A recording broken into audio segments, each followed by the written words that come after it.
نحمده ونصلي ونسلم على رسوله الكريم أما بعد فأعوذ بالله من الشيطان الرجيم بسم الله الرحمن الرحيم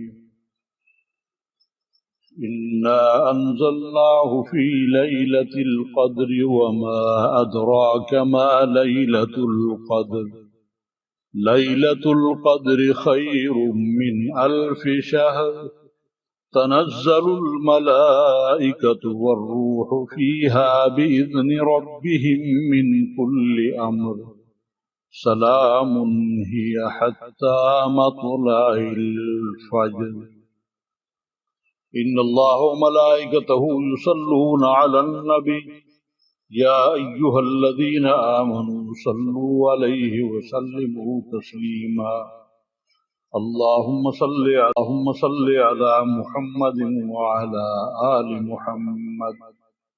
سامعین گرامی قدر، آج کی ہماری گفتگو کا موضوع ہے شب قدر کی فضیلت. شب قدر، قدر کا معنی عزت والا، اور شب کہتے ہیں رات کو، یعنی عزت والی رات.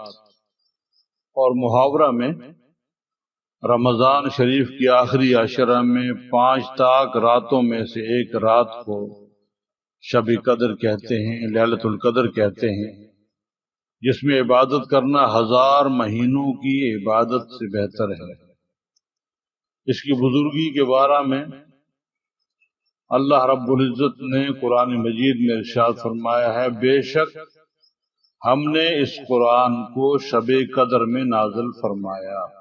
اور آپ صلی اللہ علیہ وسلم کو کس نے بتایا کہ شب قدر کیا چیز ہے؟ شب قدر 1000 مہینوں سے بہتر ہے. اس میں ہر کام کو سر انجام دینے کے لیے فرشتے اور روح الامین اللہ کے حکم سے اترتے ہیں. یہ رات سلامتی والی ہے فجر کے طلوع ہونے تک. گرامی قدر حاضرین محترم، اس سورت کا شان نزول یہ ہے، جناب محمد الرسول اللہ صلی اللہ علیہ وسلم نے بنی اسرائیل کے 4 عابدوں کا ذکر سنا جنہوں نے 80 سال تک اللہ کی عبادت کی تھی. ایک آنکھ جھپکنے کے برابر بھی حضرت ایوب علیہ السلام، حضرت زکریا علیہ السلام، حضرت حزقیل علیہ السلام، حضرت یوشع علیہ السلام. اس سے صحابہ کرام کو سخت تعجب ہوا. جبریل امین علیہ السلام تشریف لائے اور فرمایا، اے محمد الرسول اللہ صلی اللہ علیہ وسلم، آپ کی جماعت نے ان کی عبادت پر تعجب کیا تو اللہ تعالیٰ نے اس سے بھی افضل چیز نازل فرمائی ہے آپ کی اس محبوب اور پسندیدہ جماعت کے لیے، اور فرمایا کہ یہ افضل ہے اس سے جس پر آپ نے اور آپ کے اصحاب نے تعجب کیا ہے. چنانچہ نبی اکرم صلی اللہ علیہ وسلم اور آپ کے صحابہ کرام بے حد خوش ہوئے. ابن ابی خاتم اور ابن کثیر میں یہ روایت موجود ہے.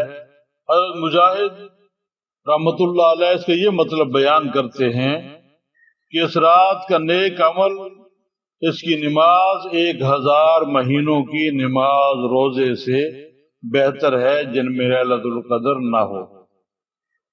اور نبی اکرم صلی اللہ علیہ وسلم نے ارشاد فرمایا کہ رمضان میں ایک رات ہے جو 1000 مہینوں سے افضل ہے. اس کی بھلائی سے محروم رہنے والا حقیقی بدقسمت ہے. مسند امام احمد کی روایت ہے. احباب گرامی، جو شخص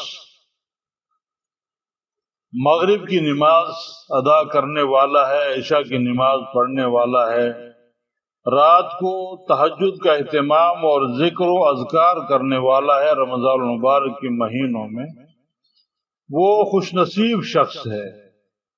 وہ اس رات کی برکات سے مالا مال رہتا ہے، وہ محروم نہیں ہوتا۔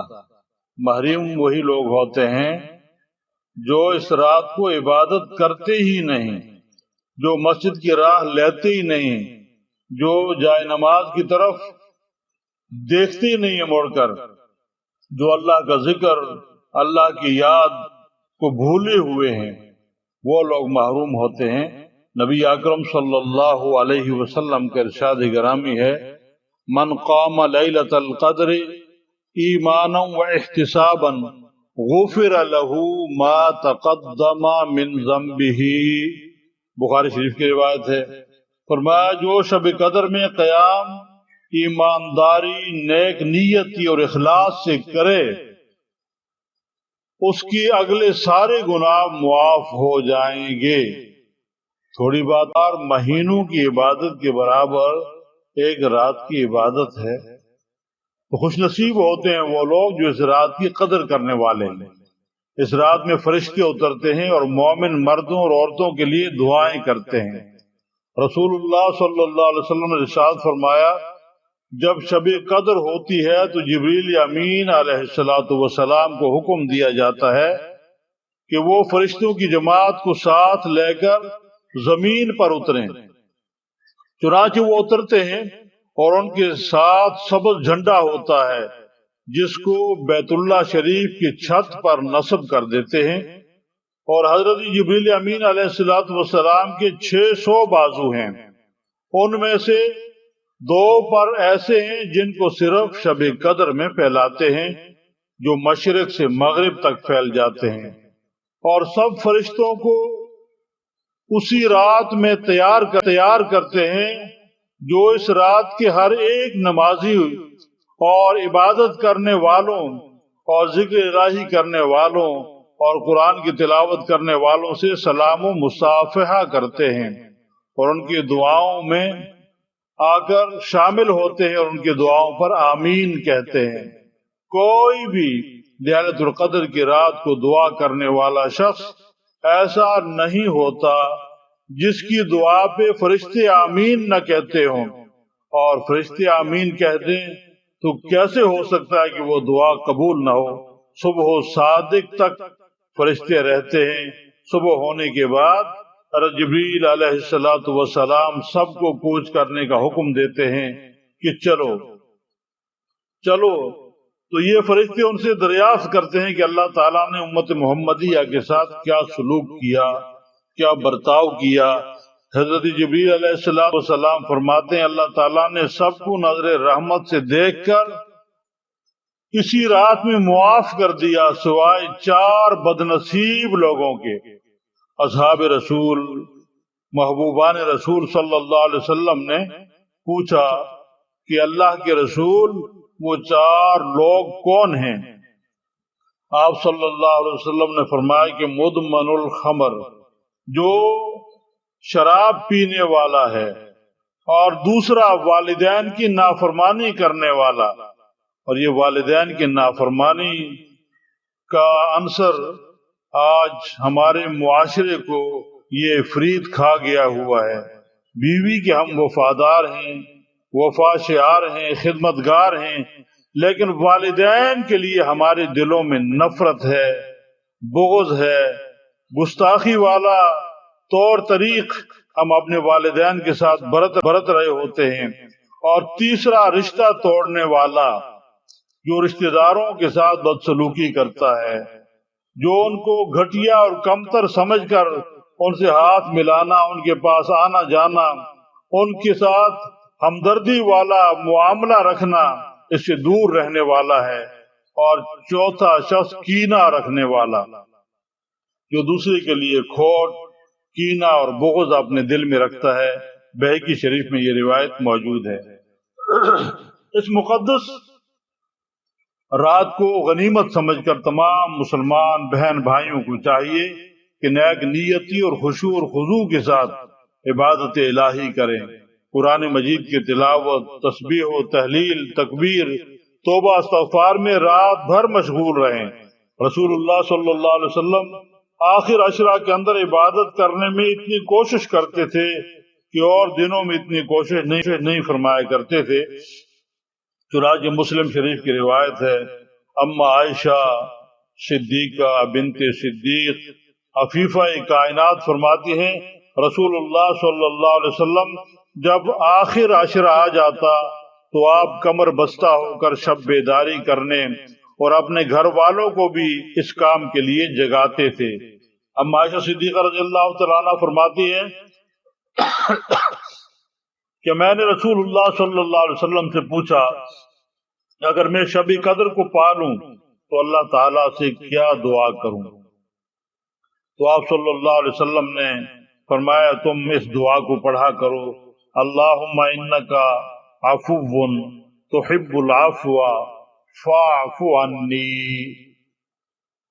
جس کا ترجمہ یہ ہے یا اللہ تو معاف کرنے والا ہے، معافی کو دوست رکھتا ہے تو مجھے معاف فرما۔ قدر کی کچھ نشانیاں ہیں۔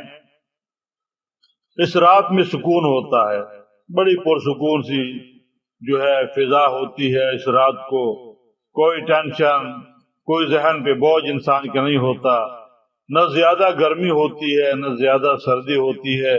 اگر سردی کے مہینہ میں آ جائے تو سردی زیادہ نہیں محسوس ہوتی، گرمی کے مہینہ میں آ جائے تو گرمی زیادہ محسوس نہیں ہوتی، اور نہ اس رات کو شہاب ثاقب مارے جاتے ہیں، وہ ستارے جو جھڑتے ہیں اور شیاطین کو مارے جاتے ہیں، آسمان روشن اور صاف ہوتا ہے۔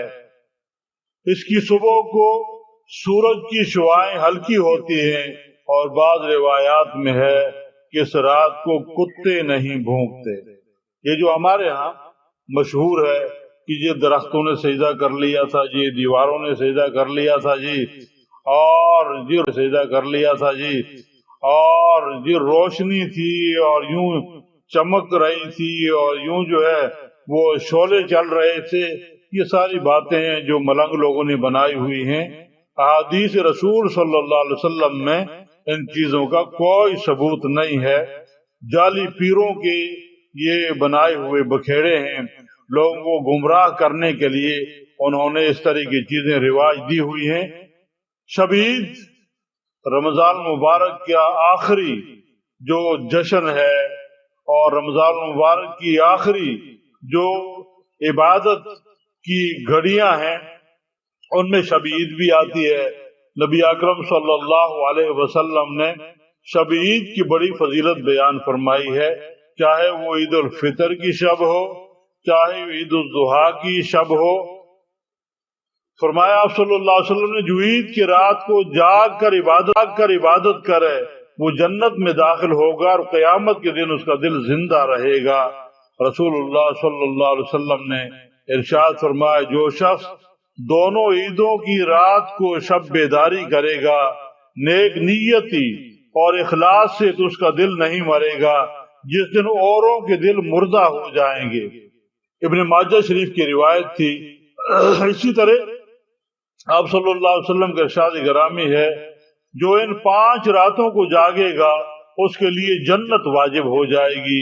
ذی الحجہ کی 8ویں 9ویں اور 10ویں تاریخ کی رات اور عید الفطر کی رات اور شعبان کی 15ویں رات اللہ تعالی ہمارے روزوں کو قبول فرمائے، تراویح اور شب بیداری کو بھی قبول فرمائے اور زیادہ سے زیادہ نیک اعمال کرنے کی توفیق عطا فرمائے۔ سبحان ربک رب العزت عما یصفون والحمد للہ رب العالمین، آمین۔